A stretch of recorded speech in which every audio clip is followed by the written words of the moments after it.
Welcome to Stanford Legal, where we look at the cases, questions, conflicts, and legal stories that affect us all every day. I'm Pam Carlin, along with Joe Bankman. Hi, Joe. Hi, Pam. So when I think about an audit, I have this image of somebody with a shopping bag showing up at the local IRS office and just pulling out receipt after receipt to try and prove that actually they gave away all those clothes that don't fit them anymore, and they, in fact, donated something to charity, and they did have those medical expenses. But we're not going to be talking about that today, even though we're going to be talking about audits. That's right. We're going to be talking about a different kind of audit. You can imagine, if we want it to be consistent with your picture, now a company like Walmart is coming to an auditor that they have hired themselves, and having that auditor certify that they really made the money. They claim they made the money, and they get that seal of good housekeeping, so to speak, and they show it to investors. Yeah, and why do they do it to show it to investors? I mean, what's behind that? Well, that's one of the things we're going to be talking about with our guest today. Investors want to know that the company is legit because they're putting their retirement savings into that company. Yeah, and so what happens if the audit says something's gone wrong? Or what happens if the audit doesn't notice something that's gone wrong? Well, that's what we're going to worry about today, because all of us really, even if we don't know what audits mean, we are investing in these companies, usually through our retirement savings, sometimes through other means. We're relying on those numbers, and if those numbers aren't okay, we're all in trouble. I know, if you think baseball, all you have to think is Enron Field, right? There you go. And today it's gotten a little more complicated because not only are we interested in the numbers of profitability, some of us want to know that our companies are not only doing well, but they're doing good, or at least they're not doing bad. Are they following the environment? Are they engaging in questionable practice? And that's subject to audits too.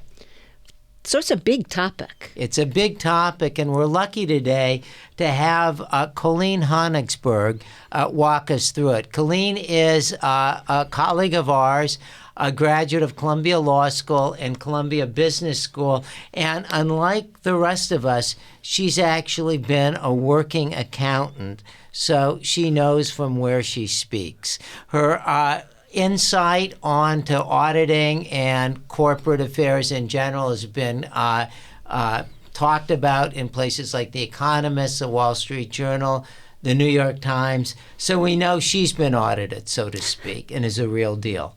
Well, we're so lucky to have you with us, both as a colleague and today on the show. So welcome, Colleen. Oh, thank you guys so much for having me. I'm, as Joe knows, I did a PhD in accounting, or as my mom likes to say, bookkeeping.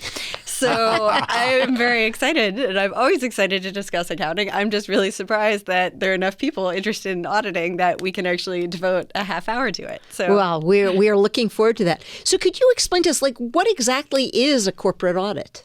Yeah, it's a great question. And Joe actually described it well. It's just quite simply, it's an independent professional coming in, reviewing the financial numbers that the company themselves determine, and basically providing assurance that the numbers the company itself has come up with are, roughly accurate. So how do they do that?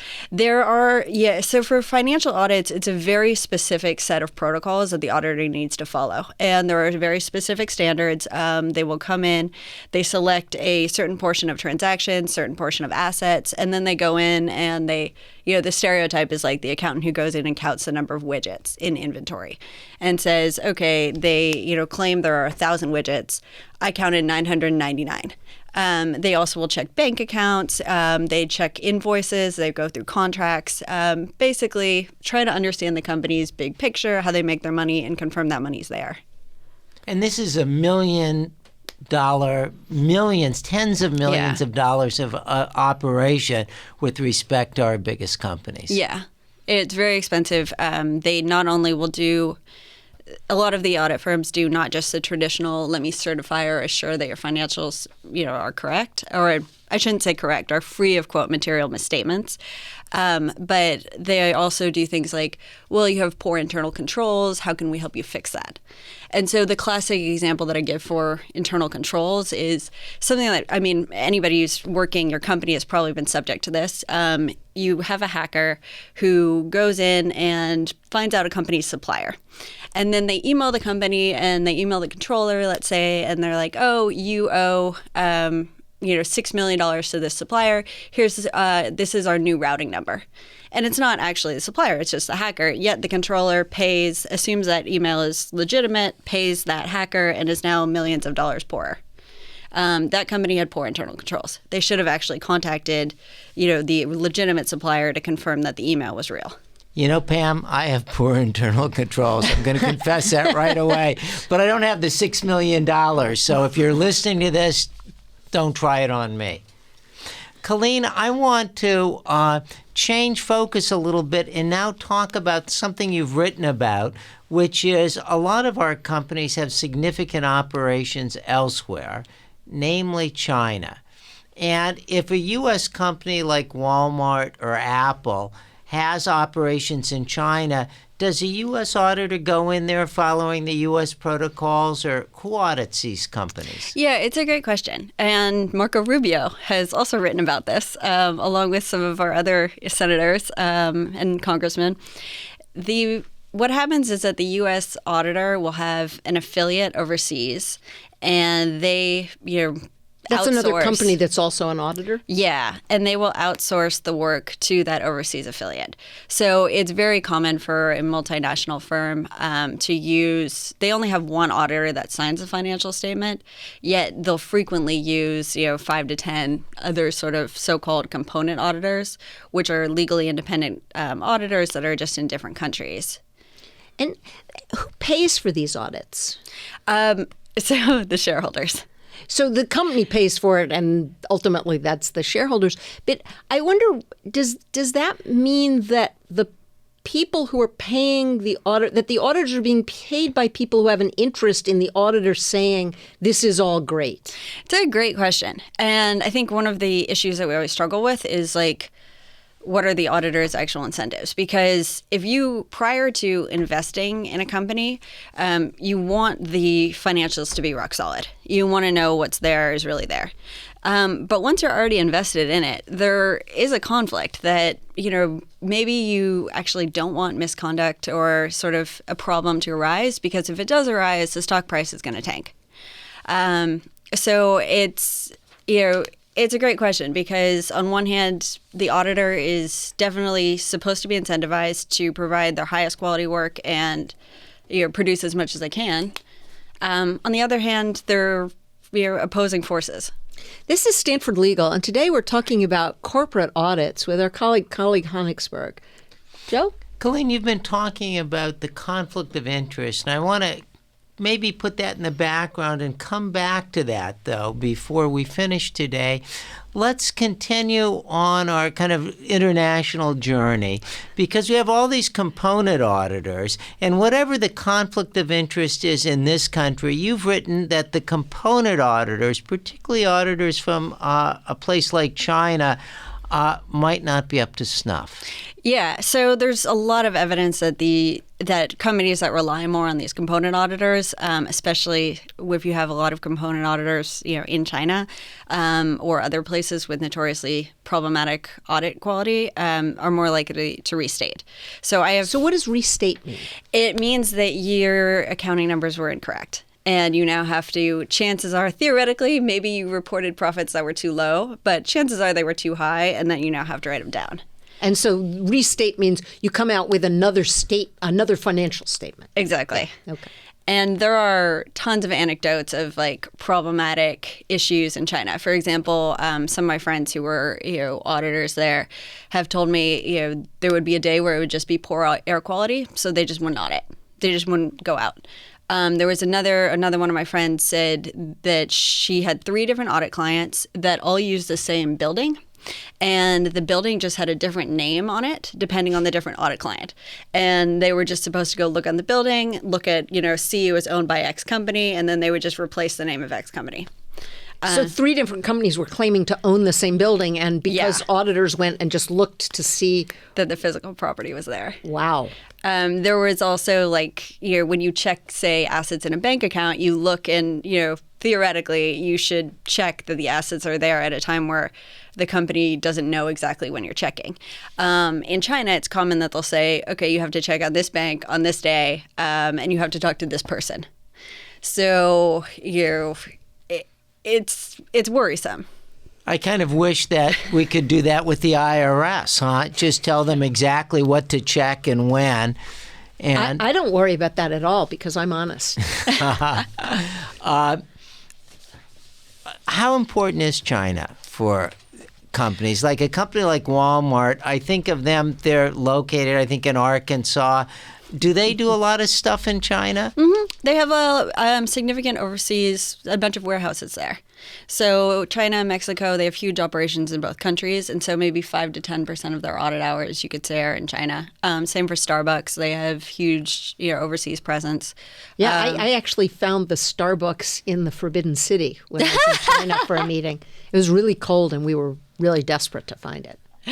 And we know companies like Apple not only sell into China, but have a lot of their products manufactured in China.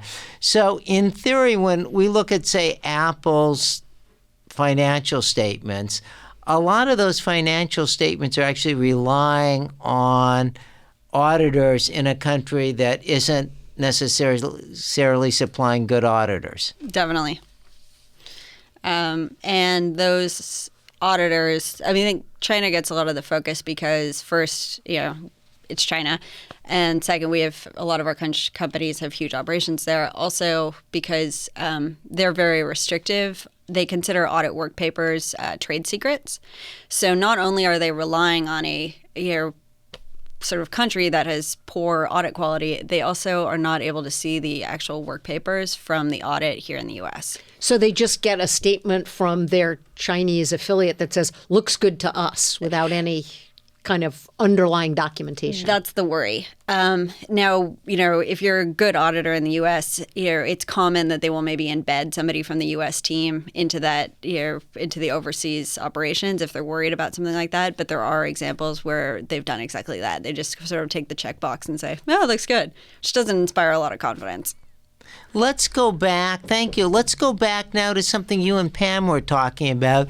We're not worried maybe so much about China if we think the U.S. auditors could embed someone in the Chinese audit. It's still a worry, but that would reassure us. But that raises Pam's question. You've written on that.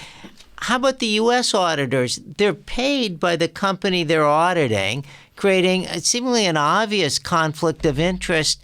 How is that system working out? Well, it depends who you ask. If you ask the audit firms, it's great. If you ask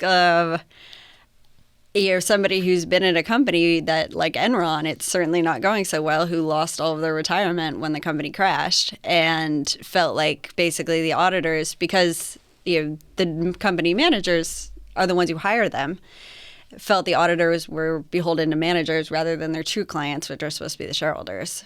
This is Stanford Legal, and we're talking about corporate audits with our colleague Colleen Honigsberg. Joe? So the audits are worrisome in their international capacity. They're a little worrisome in their domestic capacity to the extent that the regulated company, as you might think of this, is hiring the regulator in a way. What can we do about it? There have been many proposals over the years. One of the things that I've written about is basically a greater focus on the accountability of the individual who's actually leading the audit, in that there is also quite a bit of variation depending on the partner who's leading the audit, with some partners having clients that are more likely to restate than others. Certainly, it seems like putting pressure on one individual could help. There have been various other proposals to have maybe the stock exchanges actually pay the auditors rather than the companies, and then the companies just pay a fee to the stock exchange to for the privilege of being listed. There are proposals to there have been a multitude of proposals, none of which have been terribly effective, and very few of which have actually been implemented.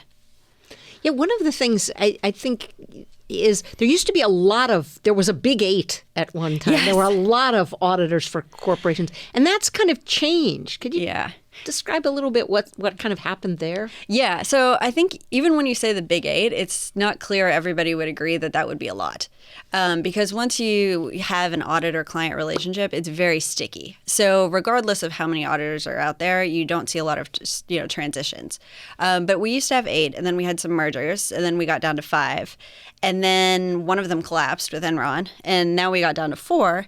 And I think there are a lot of people who would say we would actually have 3, except that the Justice Department didn't want another Anderson type situation. And so they didn't charge KPMG for crimes that otherwise they would have, because they didn't want to reduce the 4 even down to 3. And there are lots of other auditors out there. It's just for the big public companies, those are the ones they used.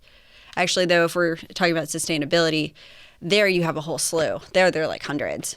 So if we focus, thank you, we're going to talk about sustainability, and that raises a whole other kind of audits. Is my company a good guy, or at least not a bad guy audits? Talk to us a little bit about reforms. You've told us about some, including yours, where you'd make the auditor known. That is a particular individual. It's a little bit like inspected by Inspector 23. Right now, if you're the lead auditor for Apple, you would at least have your name on the audit. You also mentioned a certain senator that's gotten involved here. I'm kind of surprised that a senator from Florida is interested in regulating Chinese auditors.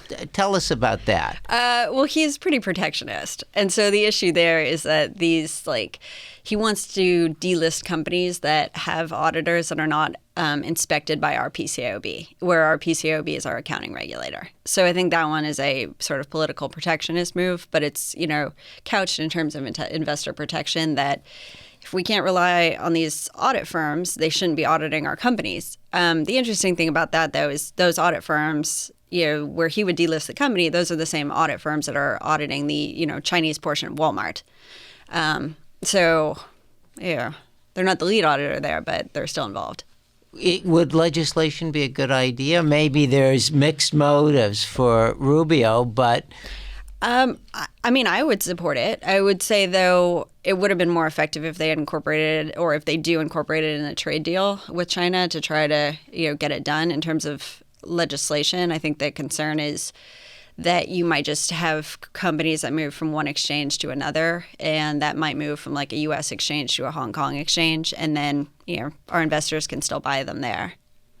Yeah, it's kind of complicated because you've got an interdependent world and an interdependent economy, and yet we have different standards for what counts as good business and good governance in the United States than elsewhere. Yeah. And we'll be back to talk about this more with our guest, Colleen Honigsberg, next on Stanford Legal, here on Sirius Insight XM 121. Welcome back to Stanford Legal, where we look at the cases, questions, conflicts, and legal stories that affect us all every day. I'm Pam Carlin, along with Joe Bankman. Joe? Pam and Colleen, we talked about financial audits. That's the seal of approval a company like Apple gets for their profitability. But these days, Colleen, I understand people are interested in a different kind of audit, a kind of a social justice environmental audit. Can you tell us a little bit about that? Yeah, so you've seen a very, very sharp increasing trend investing in, quote, ESG companies, which are environmental, social, governance. And these are sort of good companies that, are, if not good for the world, at least not bad, or, better than their peers. And companies now, certainly most of the S&P 500, release a totally voluntary ESG disclosure that provides more information on their carbon use, diversity at the company, various aspects of their governance. And is this how you find out whether they're paying their workers? Yeah. So some of that will be disclosed, is required to disclose in the 10K, but a lot of it is voluntary. And so, but it's super important to a bunch of investors, especially millennials. And with it, now you have all this new information, but you need, or many people want somebody to actually verify that it's accurate. And so you've had like all of a sudden assurance services and auditing service pop up for the ESG disclosures. And it's basically the Wild West of auditing. It's like the audits of financial statements, but back in the 20s, where there's no standardization. There are no particular rules that the auditor is supposed to follow, or there are rules, specific. I shouldn't say supposed to follow, obviously, like there's something. But it's very hazy. So give us an example with respect to, say, the environment. Mm-hmm. What are different standards a company could take in its reporting? Oh, yeah. Okay. So, well, on one hand, they could just do nothing at all. This is voluntary. But if they do provide something, a lot of times they'll provide information on like the company's CO2 emissions. And they might go through and like, oh, here's transportation. We'll break it down to the number of flights that our employees take. And we'll also look at they might look at electricity, like how many LED lights do we have or have we replaced? They might also do things like for employees under this social category, they might give you information on like their suppliers, the human rights of those suppliers, on like their own employees, things like retention, recruitment, how easily those employees can ride up the corporate chain. And then you have, an auditor comes in, and the auditors for these are not like financial professionals the same way as they are in a typical, what we normally think of as an audit, or I guess maybe not Pam, we think of an IRS audit, but they're not accountants. No, most of them are actually engineers. And my favorite one is the guy who audits many of our companies here in Silicon Valley, who is also a part-time vet. And when you Google his name... What do you mean, a vet, part-time vet, you mean like animal vet? An animal vet. So sometimes he talks to the animals, like Dr. Dolittle. Yes. And when you Google him, what comes up is also his DJ page. So he's a part-time vet, he's a part-time disc jockey, mm-hmm. and he's a part-time corporate social responsibility auditor. Exactly. And he works at the company that is the most common of like the companies that perform these type of audits. And what does he do when he... I don't mean what does he do with the animals, I know that. What does he do as a disc jockey? I have a pretty good sense of that. When he's doing his social responsibility audit, literally, what would a day in the life look like? Yeah, so it's a great question. It varies a lot by company. So at some companies, like my favorite was one audit where all they did was audit the company's business travel. And so then your auditor, presumably, I think they're just going in and looking at like flight information and how many trips that, various company employees took for travel. And meanwhile, the company could have a smokestack and its mining and smelting operations that's following the air of 3 states. Yes. So when you look at these ESG disclosures and the audits of these, even more than a financial audit, you really need to see what they're actually auditing. And would you be able to find out what the auditor audits? Mm-hmm. They will say in there, they'll give you information on, of course they have their general, like, here's our full disclosure, and then they'll break down what has been audited and what has not. And they'll also break down sort of the level of auditing, because sometimes they go into it really deeply. Other times it's like limited assurance. And so, it's just very superficial. This is Stanford Legal, and today we're talking about audits, financial and for social responsibility, with our colleague, Colleen Honigsberg.